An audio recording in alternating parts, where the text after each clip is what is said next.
नमस्कार, आपके साथ मैं हूं सुजाता कुकरेती और माइक ऑन है। हर बड़ी खबर पर माइक ऑन है, आपसे जुड़ी खबर पर माइक ऑन है। और आज जिन खबरों पर यहां मैं माइक ऑन कर रही हूं, सबसे पहले युद्ध का विलन मिल गया है क्या? डोनाल्ड ट्रंप ने इस युद्ध को पूरी दुनिया पर थोपा है, लेकिन डोनाल्ड ट्रंप के साथ युद्ध का विलन कौन है? वो शख्स कौन है जिसने इस युद्ध के जरिए करोड़ों अरबों का मुनाफा कमाने के लिए युद्ध करवाया? आज माइक ऑन कर रही हूं युद्ध के सबसे बड़े विलन पर। आखिर वो विलन मिल गया है क्या? इसी के साथ आपको दिखाऊंगी ईरान कैसे रोकेगा एटमी हमला। जो संकेत अमेरिका से आ रहे हैं, जो संकेत यूनाइटेड नेशन से आ रहे हैं, उससे ऐसा लग रहा है कि डोनाल्ड ट्रंप और अमेरिका क्या एटम बम गिराने की योजना ईरान पर कर चुका है? अगर ऐसा करने का प्लान है तो ईरान कैसे इसे रोकेगा? आज ये खबर भी आपको दिखाऊंगी। इसी के साथ आज आपको दिखाऊंगी युद्ध अमेरिका का है। गोली अमेरिका चला रहा है, मिसाइलें अमेरिका दाग रहा है, लेकिन बिल खाड़ी देश भरेंगे। डोनाल्ड ट्रंप क्या बिल पकड़ाने वाले हैं खाड़ी देशों को? क्या डोनाल्ड ट्रंप उन्हें सीधे सीधे कहने वाले हैं बिल प्लीज? इसी के साथ आपको दिखाऊंगी ईरान ने सीधे बदला नेतन्याहू का ऐलान कैसे कर दिया है। क्या अब ईरान सीधे नेतन्याहू को टारगेट कर नेतन्याहू पर हमला करेगा? अमेरिका का बदला है, टारगेट नेतन्याहू। आज ये भी आपको दिखाऊंगी, लेकिन सबसे पहले आपको दिखाने वाली हूं कि कैसे युद्ध का विलेन मिल गया। सबसे पहले आपको यह बड़ी खबर दिखाऊं।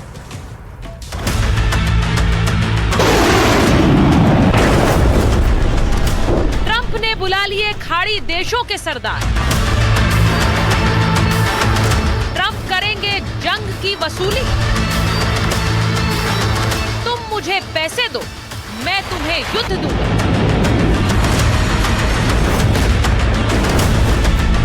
ईरान और अमेरिका के नुकसान की भरपाई अब खाड़ी देश करेंगे।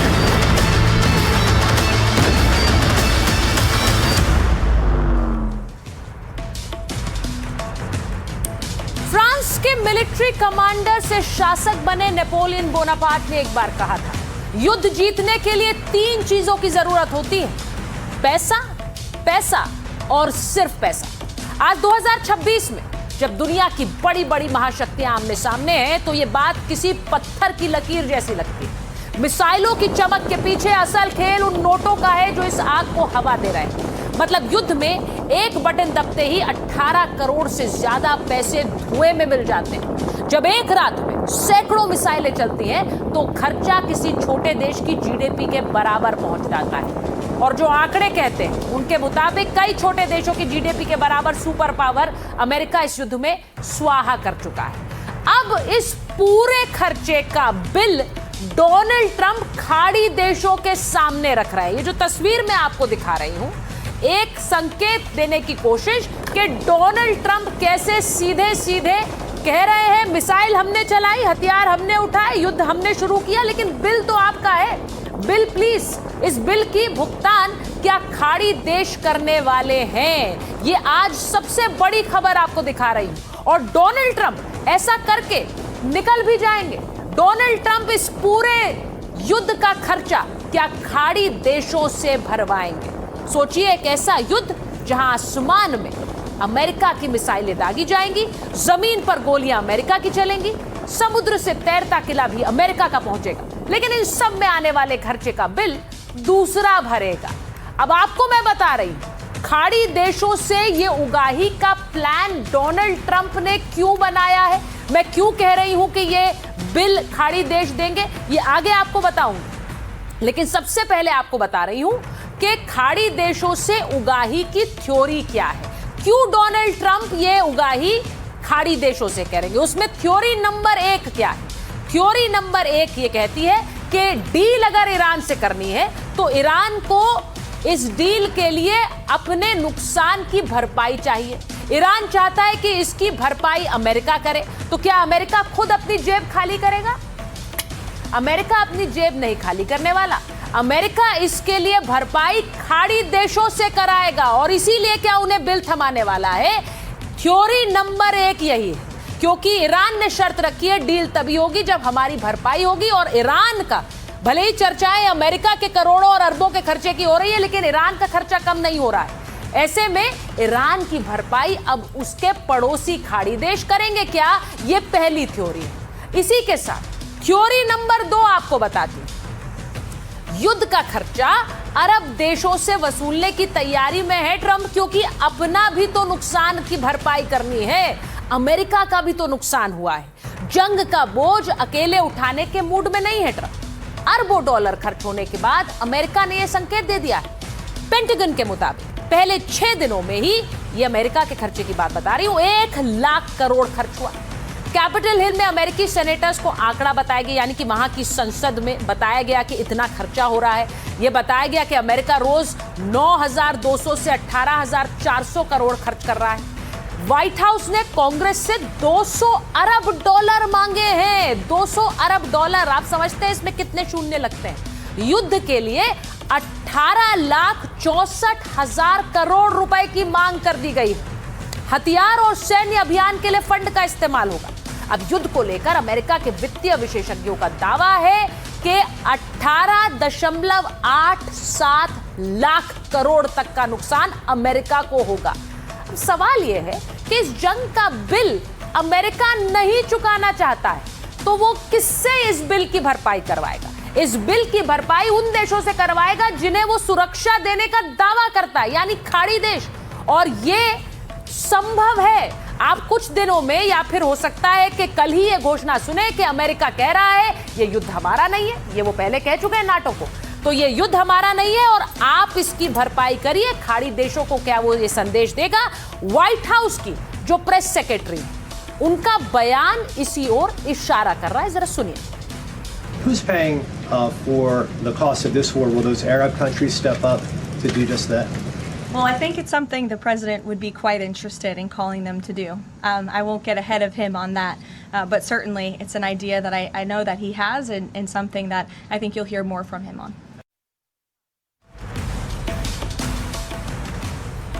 तो क्या कह रही है व्हाइट हाउस की प्रवक्ता? वो कह रही है कि आप इसके बारे में और ज्यादा डोनाल्ड ट्रंप से सुन पाएंगे, यानी कि अमेरिकी राष्ट्रपति खुद इस बिल को खाड़ी देशों के सामने रख रहे हैं। इसमें अचंभा नहीं होगा, क्योंकि नुकसान अमेरिका का हुआ है तो भरपाई तो कोई करेगा, और वो भरपाई अमेरिका नहीं करेगा।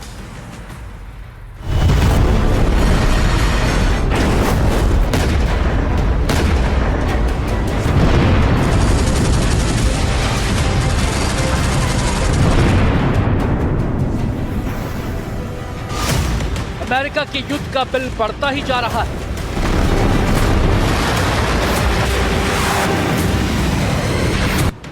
जंग में रोज स्वाह हो रहे हैं 9,500 करोड़ रुपए।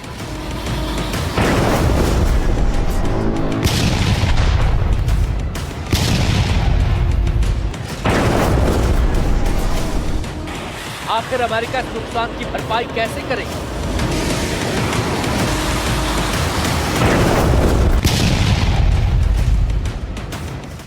किसी भी युद्ध की कीमत सिर्फ तबाही से नहीं, बल्कि उसमें होने वाले भारी भरकम खर्चे से भी पता चलती है।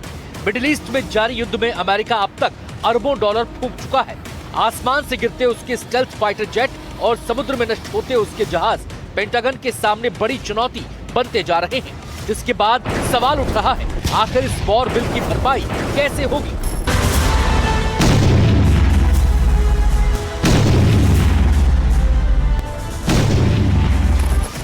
सवाल यह भी है कि जो ट्रंप खुद को डील मेकर मानते हैं, क्या उनके पास ऐसी कोई डील नहीं है जो अमेरिका के इस नुकसान को भर दे, अमेरिका का डॉलर चुका दे? हालांकि 3 तरीके हैं जिससे अमेरिका अपने खर्च की भरपाई कर सकता है। पहला है हथियार। दुनिया में जहां भी जंग होती है, युद्ध का माहौल बनता है, अमेरिका अपने हथियार बेचता है। दूसरा है तेल। हॉर्मूज बंद होने के बाद दुनिया में तेल संकट खड़ा हो गया है। ऐसे में अमेरिका अपना तेल महंगे दामों में बेच सकता है। और तीसरा तरीका है खाड़ी देशों से वसूली। अमेरिका हमेशा से ही खाड़ी देशों को सुरक्षा देने के लिए एक कीमत वसूलता आया है और लगता है इस बार भी अमेरिका ऐसा ही करने वाला है। ट्रंप तो इस तरीके पर काम भी शुरू कर चुके हैं। मतलब एक तरफ तो वसूली प्लान और दूसरी तरफ ट्रंप कह रहे हैं खाड़ी देश इस युद्ध में अमेरिका का साथ दे रहे हैं, ईरान पर पलटवार कर रहे हैं। सऊदी अरब जमकर पलटवार कर रहा है, कतर पलटवार कर रहा है, यूएई पलटवार कर रहा है, कुवैत पलटवार कर रहा है, बहरीन पलटवार कर रहा है। ये सभी देश जमकर लड़ रहे हैं। दरअसल उन पे हमला होते ही वो हैरान हो गए। मुझे भी बहुत आश्चर्य हुआ कि उन पर हमला हुआ है, और जैसे ही उन पर हमला हुआ उन्होंने बहुत ही बहादुरी से लड़ना शुरू कर दिया।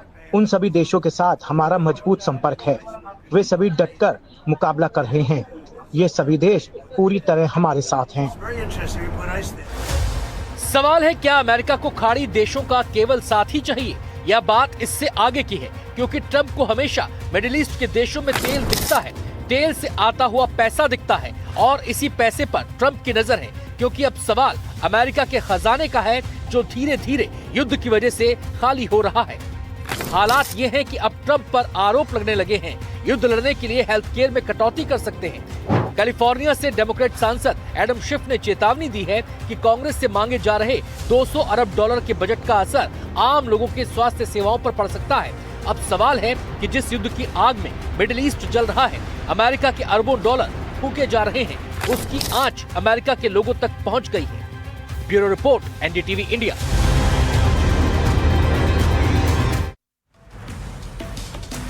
और मैं आपको आगे बढ़ूं और ये बताऊं कि कैसे खाड़ी देश खुद नहीं चाहते हैं ये युद्ध खत्म हो, और इसीलिए डोनाल्ड ट्रंप उनसे बिल वसूलने की वजह भी पा चुके हैं। उससे पहले एक बड़ी खबर आ रही, वो आपको बताऊं। अमेरिका इजराइल के हमले में ईरान को एक और बड़ा नुकसान हुआ है। ईरानी सैन्य प्रमुख के सलाहकार मारे गए। मेजर जनरल जमशीद एशाकी की मौत हुई। ईरान की सरकारी मीडिया ने इसकी पुष्टि भी कर दी है। ये बड़ी खबर आपको बता रही हूं, यानी कि एक और टारगेट अचीव अमेरिका और इजराइल के लिए है। ये बड़ी खबर है, ईरानी सैन्य प्रमुख के सलाहकार को मार गिराया गया है। तो ये हमले लगातार जारी। एक तरफ अमेरिका की टेंशन बढ़ी हुई है, तो दूसरी तरफ खाड़ी देश में टेंशन है, जिसकी वजह है ट्रंप का अपने करीबियों को एक संकेत। वॉल स्ट्रीट जर्नल की रिपोर्ट से बड़ा खुलासा हुआ है। राष्ट्रपति ट्रंप ने अपने करीबियों को संकेत दिए। ईरान के साथ युद्ध खत्म करने को तैयार है वो, भले ही हॉर्मुज पूरी तरह से खुला ना हो। ट्रंप का मानना है कि हॉर्मुज खुलने में समय लगेगा। ट्रंप युद्ध की टाइमलाइन को और खींचना नहीं चाहते, क्योंकि आप जानते कितना नुकसान हो रहा है। ट्रंप का मानना है कि फोकस टारगेट पर रहे। टारगेट क्या है? ईरान की सैन्य शक्ति को खत्म किया जाए, ईरान के मिसाइल भंडार को नष्ट किया जाए। इन टारगेट्स को हासिल करने के बाद ट्रंप धीरे धीरे सैन्य कार्रवाई को कम करना चाहते हैं। ये सब रिपोर्ट्स हैं, और रिपोर्ट्स के मुताबिक डोनाल्ड ट्रंप क्या फैसला लेंगे ये अंत में किसी को नहीं पता होता। अब ये कहा जा रहा है कि ट्रंप चाहते हैं कि अमेरिका लंबे युद्ध में ना फंसे, क्योंकि इसका नुकसान उन्हें भी होगा। युद्ध की जिम्मेदारी क्षेत्रीय सहयोगियों पर डाली जाए। संकेत है कि ट्रंप बीच में ही पीछे हट सकते हैं। और आप सोचिए, अगर ट्रंप कल को यह कह दे मैं इस युद्ध से हट रहा हूं, तो फिर नुकसान किसका होगा? खाड़ी देशों का होगा, क्योंकि खाड़ी देश ईरान के निशाने पर होंगे। ईरान सीधे सीधे वहीं पर हमले कर रहा है, और उसके बाद किस मुंह से जाकर वो संधि या फिर बातचीत करेंगे। और यही वजह है कि खाड़ी देश चाहते हैं कि ये युद्ध जारी रहे जब तक ईरान की सरकार अपने घुटनों पर ना आ जाए। जंग के बीच प्रमुख खाड़ी देशों की ट्रंप से मांग है कि सऊदी, यूएई, कुवैत, बहरीन ने सीक्रेट मैसेज भी भेजा, जब तक ईरान में रिजीम चेंज ना हो युद्ध नहीं रोकिए। जंग को केवल समझौतों तक सीमित मत रखिए, क्योंकि एक समझौता हो रहा है, डील की बात हो रही है। जेरूसलम पोस्ट ने भी एक रिपोर्ट की, और उनके मुताबिक खाड़ी देश चाहते हैं कि ईरान में सत्ता परिवर्तन होना चाहिए। अब शांति तभी संभव है जब तेहरान में नई सरकार आए। केवल परमाणु ठिकानों को नष्ट करना काफी नहीं होगा। ईरानी सरकार बची रही तो फिर से बड़ा खतरा बन जाएगी। अब प्रॉक्सीज के जरिए भी खाड़ी देशों को निशाना बनाया जाएगा। तो खाड़ी देश खुद डोनाल्ड ट्रंप से कह रहे हैं कि युद्ध हमें चाहिए, और डोनाल्ड ट्रंप कह रहे हैं युद्ध चाहिए तो भरपाई तो करनी होगी, पैसा देना होगा। लेकिन इस सब के पीछे जो पैसे का खेल है, आज आपको बताने जा रही हूं कि क्या युद्ध का सबसे बड़ा विलेन मिल गया है। युद्ध का सबसे बड़ा विलेन, जो तस्वीर आप इस वक्त देख रहे हैं, इसे फुल फ्रेम दिखाइए जरा। युद्ध का सबसे बड़ा विलेन मिल गया है क्या? जो तस्वीर आप देख रहे हैं ये पीट हेगसेथ की तस्वीर। पीट हेगसेथ यानी अमेरिका के रक्षा मंत्री, और अमेरिका के रक्षा मंत्री मिसाइलें चलाकर क्या खुद पैसे बना रहे हैं। अब रिपोर्ट्स ये कह रही हैं पैसे के लिए क्या अमेरिका के रक्षा मंत्री ने इतनी बड़ी जंग छिड़वा दी है। आज सबसे बड़ी खबर यही बता रही हूं, इसीलिए कह रही हूं कि क्या ये पूरी जंग अमेरिका के रक्षा मंत्री डोनाल्ड ट्रंप के मंत्री ने छिड़वाई है, क्योंकि डोनाल्ड ट्रंप खुद कह चुके हैं कि पीट हेगसेथ ने इस युद्ध को शुरू करने की सलाह दी, और वो ये इस बयान में कह रहे हैं कि मैं डील कर रहा हूं, ये पीट हेगसेथ को पसंद नहीं आ रहा है। जरा सुनिए।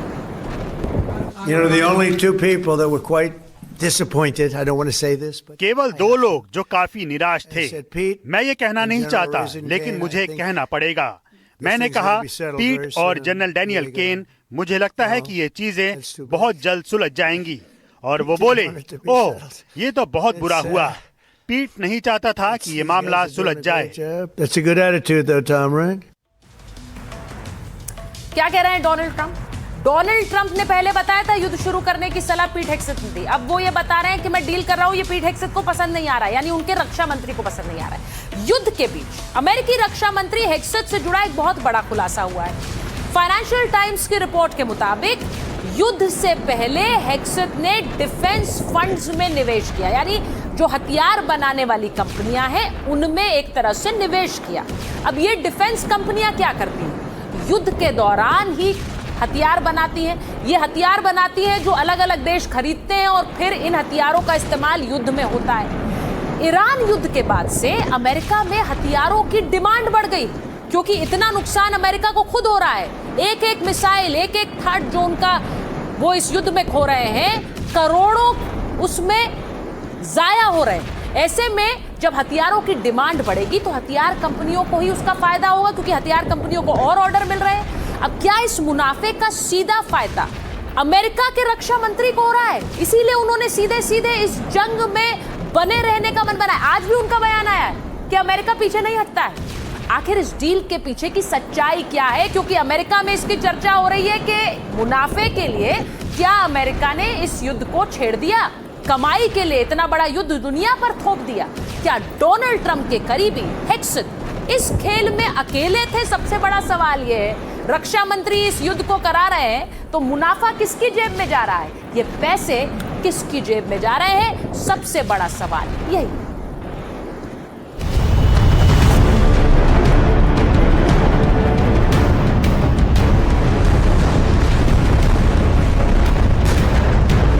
ट्रंप ने उठा लिया परमाणु। क्या ईरान पर फटने वाला है एटम बम? ईरान कैसे रोकेगा एटमी हमला? परमाणु हमले पर सबसे बड़ा खुलासा।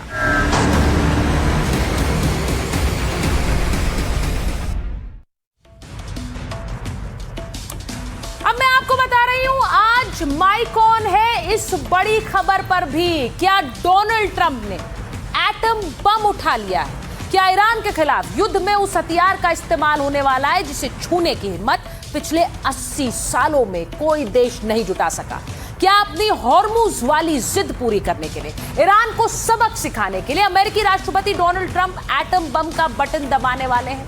सवाल यह है कि यह खतरा आखिर क्यों खड़ा हो गया है।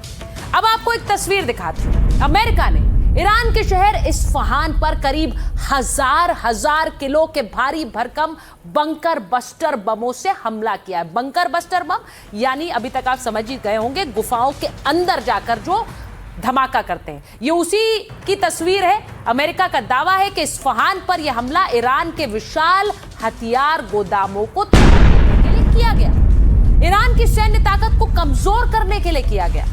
अमेरिका ने ईरान के हथियार गोदामों पर यह पहला हमला नहीं किया है। ईरान के खिलाफ अमेरिका बंकर बस्टर बम्स पहले भी चला चुका है, लेकिन सबसे खास बात यह है कि इस बार इस हमले का वीडियो खुद अमेरिकी राष्ट्रपति डोनाल्ड ट्रंप ने सोशल मीडिया पर शेयर किया। ट्रंप ने अपने सोशल मीडिया पोस्ट में कुछ नहीं लिखा, मैसेज वाला हिस्सा उन्होंने ब्लैंक छोड़ा। सिर्फ ये तस्वीर जारी की, इस्फहान से उठती आग और धुएं के गुबार का वीडियो साझा किया। सवाल यह है कि इस ट्रंप के पोस्ट से कोई संदेश देने की कोशिश कर रहे हैं क्या, क्योंकि यह हमला ईरान के उसी इस्फहान प्रांत में किया गया जिसमें ईरान के दो परमाणु ठिकाने हैं। एक नतांज में है, दूसरा इस्फहान में। इस्फहान को ईरान की एटमी एम्बिशन का, यानी उनकी महत्वाकांक्षा एटम बम बनाने को लेकर, उससे जोड़कर देखा जाता है। तो क्या ये तस्वीर डोनाल्ड ट्रंप ने साझा कर एक संदेश देने की कोशिश की है? इस्फहान की तबाही का वीडियो शेयर कर ट्रंप कहीं ये तो नहीं बताना चाहते कि ईरान अब रेड लाइन पार कर चुका है और युद्ध परमाणु हमले की ओर बढ़ सकता है।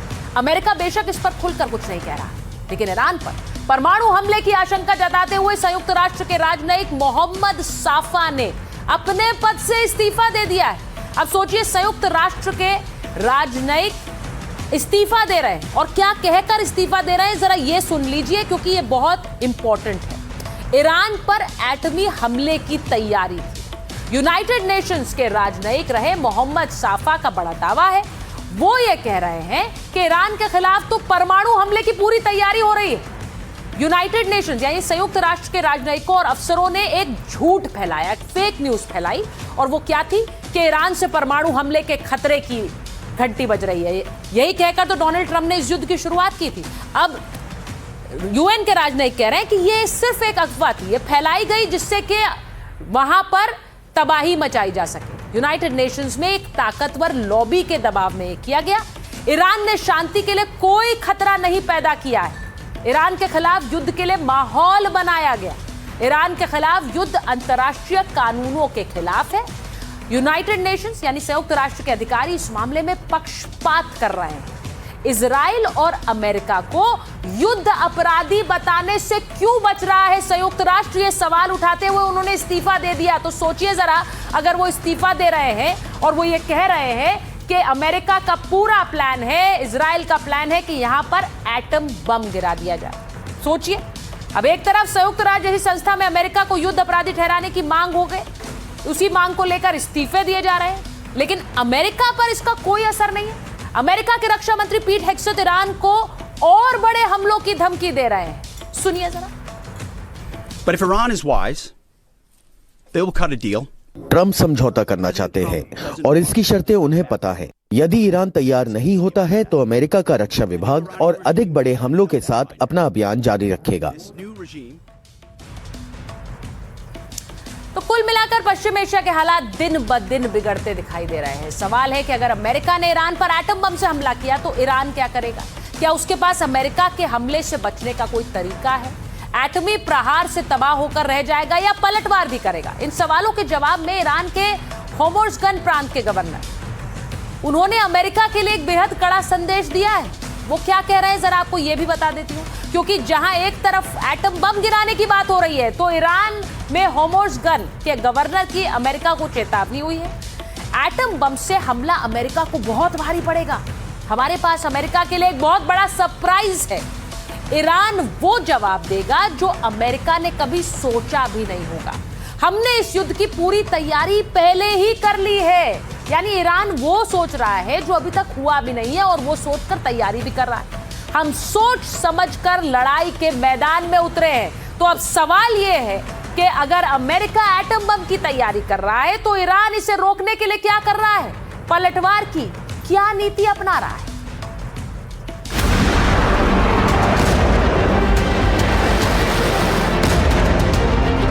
अमेरिका और ईरान की लड़ाई में न्यूक्लियर वॉर का अलार्म सुनाई देने लगा है। ईरान को घुटनों पर लाने की ट्रंप की जिद ने दुनिया को एटमी जंग के मुहाने पर धकेल दिया है। अगर मिसाइलों का हमला एटमी हमले में बदला तो अंजाम भयानक होगा।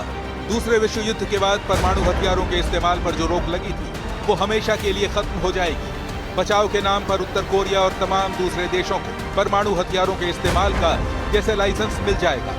दुनिया एक ऐसी एटमी अराजकता के चंगुल में फंसेगी जिससे बाहर निकलना मुश्किल होगा। बेशुमार जानमाल का नुकसान होगा। इसके साथ ही ये ग्लोबल एनर्जी सप्लाई लाइन के लिए भी डेथ वारंट से कम नहीं होगा।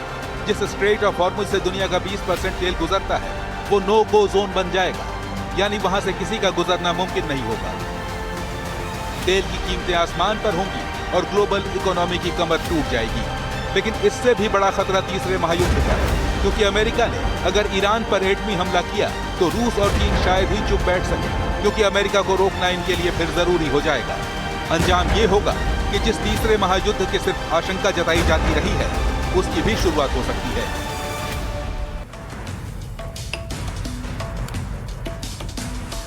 और इसी से जुड़ी बड़ी खबर आपको बता रही हूं। ईरान द्वारा कह रहा है कि अमेरिका ने अगर एटम बम दागा तो वो ऐसा जवाब देगा जो ट्रंप को सरप्राइज कर देगा। मैं बड़ी खबर आपको बता रही हूं। एनपीटी परमाणु हथियार बनाने से रोकने वाली संधि है और ईरान संकेत दे रहा है कि वो इससे बाहर आ जाएगा। परमाणु हथियार बनाने से रोकने वाली संधि से बाहर आने का मतलब आप समझिए, परमाणु ठिकानों पर हमलों के बाद ईरान का यह विचार है।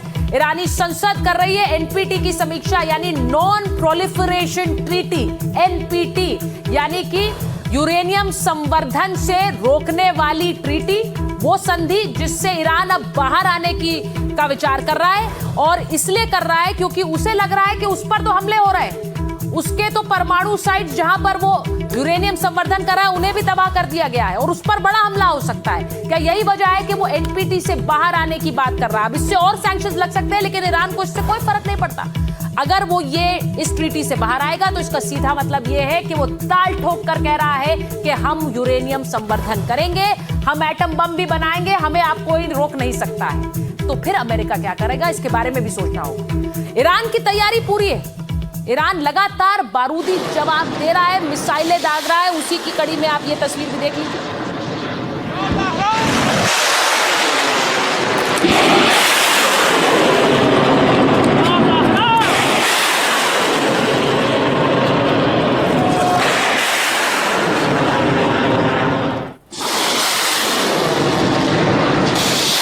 ईरान का ये मिसाइल अटैक, ईरान के इस मिसाइल अटैक की तस्वीरें मैंने आपको इसलिए दिखाई क्योंकि ये मिसाइल अटैक कर ईरान बार बार अपने इरादे साफ कर दे रहा है। अब अमेरिका ने अगर एटम बम दागा तो ऐसा जवाब देगा जो ट्रंप को सरप्राइज कर देगा, ये ईरान खुद कह रहा है। अमेरिकी सैन्य शक्ति के मामले में ईरान से ज्यादा ताकतवर है। इसके बाद भी ईरान हैरान करने वाला पलटवार की चेतावनी दे रहा है। ईरान के इस बयान के बाद अमेरिका क्या करेगा यह कहना मुश्किल है, लेकिन इतना तय है कि ईरान की चेतावनी को हल्के में तो कतई नहीं ले सकता। लेकिन सबसे बड़ा सवाल यह है कि ईरान जिस सरप्राइज काउंटर अटैक की बात कर रहा है वो क्या हो सकता है। तो काउंटर अटैक में सबसे पहला अटैक क्या हो सकता है? एटम बम, एटमी हमले का एटमी जवाब दे सकता है क्या? 1 महीने में एटम बम बना लिया है क्या? क्या इसी एटम बम से अमेरिका के हमले का जवाब देगा? ये पहला विकल्प है जिसके बारे में चर्चाएं हो रही हैं। दूसरा, गुप्त हथियार। ईरानी सांसदों ने गुप्त हथियार होने का इशारा पहले भी किया था, यह भी कि इलेक्ट्रोमैग्नेटिक पल्स यानी ईएमपी ईरान का गुप्त हथियार है। ईएमपी से सैन्य बेड़े का कम्युनिकेशन ठप किया जा सकता है, यानी कि अमेरिका के सैन्य बेड़े का कम्युनिकेशन अगर आप ठप कर देंगे, पावर ग्रिड भी तबाह की जा सकती है। तो ऐसे में क्या होगा? यहां आकर भी, खाड़ी देशों के पास आकर भी अमेरिकी सैनिक क्या कर पाएंगे, सवाल यह है। वहीं एक और विकल्प है साइबर वॉर। बेहद ताकतवर है ईरान की साइबर वॉरफेयर यूनिट्स, दुश्मनों की सैटेलाइट्स को नुकसान पहुंचा सकती है। ग्राउंड बेस्ड लेजर सिस्टम से सैटेलाइट्स को बेकार किया जा सकता है, यानी सैटेलाइट तो होगी, आपकी मिसाइल्स तो होंगी, लेकिन काम नहीं करेंगे। इसी के साथ साथ सुइसाइड बोट्स भी तैयार की है क्या? हॉर्मुज में ईरान की छोटी नाव और पनडुब्बियां मौजूद हैं। अब छोटी नाव से अचानक आत्मघाती हमले करवा सकता है। ये हमले अमेरिकी एयरक्राफ्ट कैरियर का काल बन सकते हैं। और एक और विकल्प ये भी कि बगावत बम्स का इस्तेमाल करें। अमेरिका ईरान जंग में खाड़ी देशों को नुकसान हुआ तो खाड़ी देशों में स्लीपर सेल्स को एक्टिव कर ईरान, बहरीन, यूएई, सऊदी अरब जैसे देशों में बगावत करवा सकता है। ये भी एक प्लान का हिस्सा हो सकता है। तो ये वो सारे विकल्प हैं जिन पर ईरान काम कर रहा है, और अगर कर चुका है तो ये आने वाले समय में पता चलेगा। इस बीच ईरानी आर्मी ने एक वीडियो जारी कर अमेरिका को चेतावनी दे दी है, संकेत दिया है कि अगर अमेरिका को आना है तो आ जाए, लेकिन उसके लिए वापस जाना मुश्किल हो जाएगा।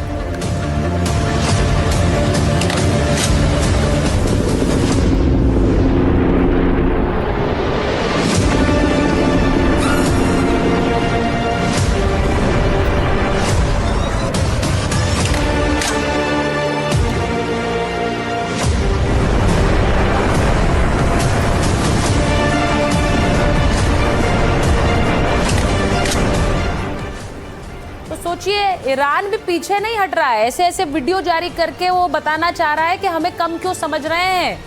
अब ईरान युद्ध का 32वें दिन, पेंटागन का एक और बड़ा बयान आया है। आने वाले दिन निर्णायक होंगे।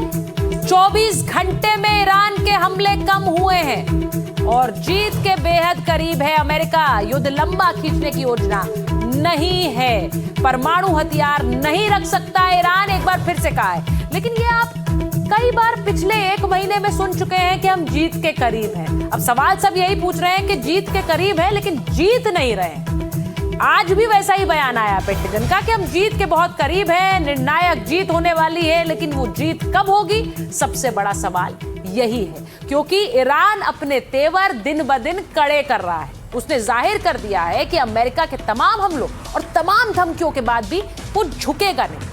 अमेरिका और इजराइल के हमलों के बीच अब तो उसने कमाई का नया रास्ता भी खोज लिया है। ईरान टोल टैक्स वसूलेगा। हॉर्मुज से निकलने के लिए अब टोल देना हो, स्ट्रेट ऑफ हॉर्मुज, जिसके नाम पर युद्ध ठान कर अमेरिका नाकाम दिखाई दे रहा है। लेकिन ईरान समंदर के इसी हिस्से से मोटी कमाई की तैयारी कर रहा है, और कमाई भी डॉलर में नहीं, सीधे रियाल में। जिन देशों ने अमेरिका पर प्रतिबंध लगाया और जिन देशों ने इस प्रतिबंध का समर्थन किया, ईरान ने उनके लिए हॉर्मुज का गेट बंद कर दिया है। अब सीधे कह रहा है कि यहां अगर आना है तो पैसा देना होगा। तो सोचिए, वहां अमेरिका पैसे मांग रहा है खाड़ी देशों से, यहां अब ईरान हॉर्मुज से निकलने के पैसे मांगेगा। ईरान अब हॉर्मुज से गुजरने वाले जहाजों से टोल वसूलेगा। ईरानी संसद की सुरक्षा समिति ने इसे मंजूरी दे दी। टोल की रकम अभी फाइनल नहीं की गई है, लेकिन अनुमान है कि टोल से ईरान को हर साल लगभग 8 लाख करोड़ की कमाई हो सकती है। ईरान ने हॉर्मुज में अमेरिकी जहाजों की एंट्री रोक दी है। ईरान ने हॉर्मुज में इजराइल के जहाजों की भी एंट्री पर बैन कर दिया।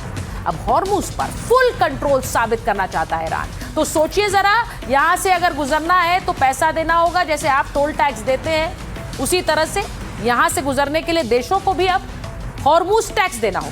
ईरान ने कहा कि हॉर्मुज को कंट्रोल करने का अमेरिका का सपना कभी पूरा नहीं हो सकता है।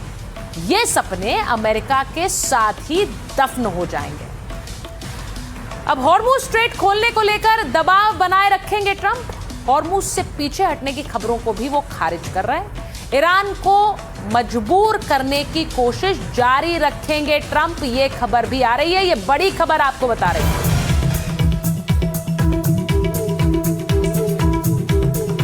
What is an answer?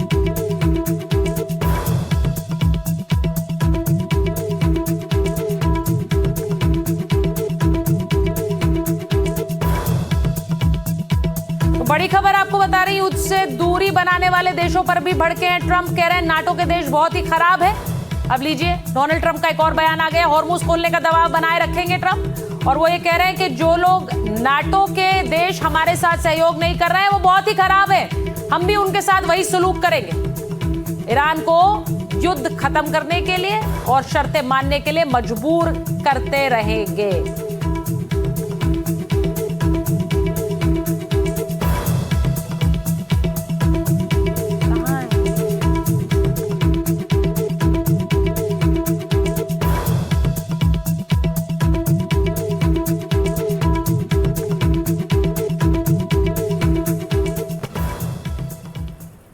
तो जहां एक तरफ ब्रेकिंग हटाइए नीचे से, जहां एक तरफ ये कहा जा रहा है कि सीधे सीधे अब डोनाल्ड ट्रंप नाटो को भी धमकी दे रहे हैं, ईरान को भी धमकी दे रहे हैं, वहीं दो देश ऐसे हैं जो कभी एक बात पर सहमत नहीं होते थे। ईरान और इजराइल किसी एक बात पर सहमत नहीं हो सकते हैं, लेकिन ये दोनों ही एक बात पर सहमत हैं। पाकिस्तान को लेकर दोनों की राय एक है, दोनों एकजुट हैं।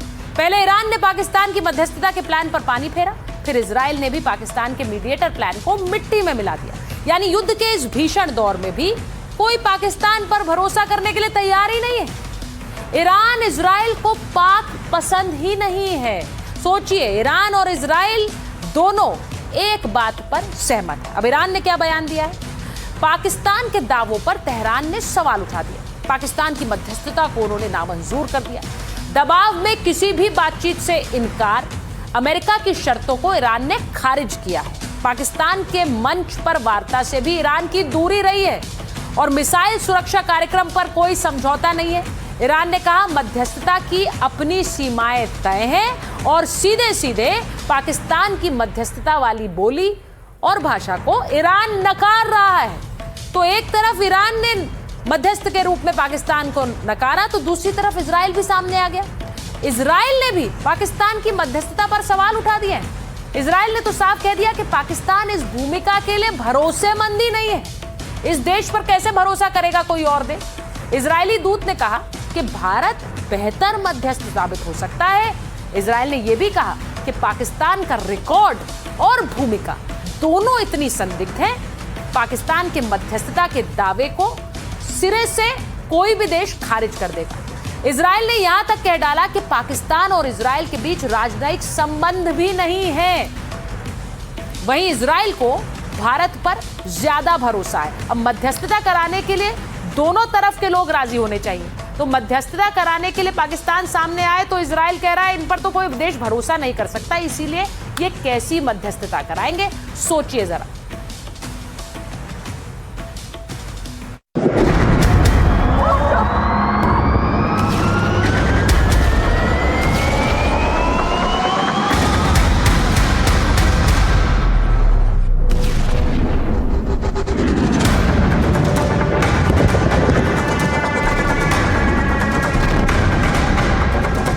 अमेरिका, इजराइल और ईरान के बीच जारी युद्ध में पाकिस्तान खुद को मध्यस्थ के तौर पर पेश कर रहा था। पाकिस्तान के विदेश मंत्री दौरे कर रहे थे। शहबाज सरकार ने दावा किया था कि उसने अमेरिका का 15 सूत्रीय शांति प्रस्ताव ईरान तक पहुंचाया और इस्लामाबाद को बातचीत का मंच बनाने की पेशकश की। लेकिन पाकिस्तान के इन दावों को न तो ईरान ने खुलकर स्वीकार किया और न ही अमेरिका ने सार्वजनिक रूप से समर्थन दिया।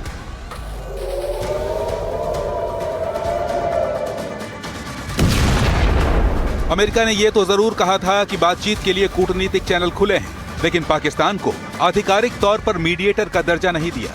वाशिंगटन ने साफ किया कि किसी भी समझौते की शर्तें खुद अमेरिका तय करेगा। इसी कूटनीतिक दूरी को पाकिस्तान के लिए बड़ी फटकार माना जा रहा है, यानी अमेरिका ने पाकिस्तान की सरेआम बेइज्जती कर डाली।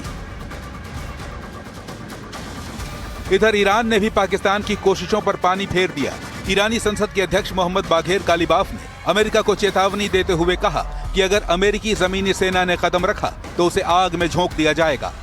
ईरान ने पाकिस्तान के प्रस्ताव की समीक्षा की बात तो मानी, लेकिन साफ कर दिया कि उसके मिसाइल और सुरक्षा कार्यक्रम पर कोई समझौता नहीं होगा। तो यहाँ ईरान ने भी पाकिस्तान के पीस ब्रोकर प्लान पर पानी फेर दिया।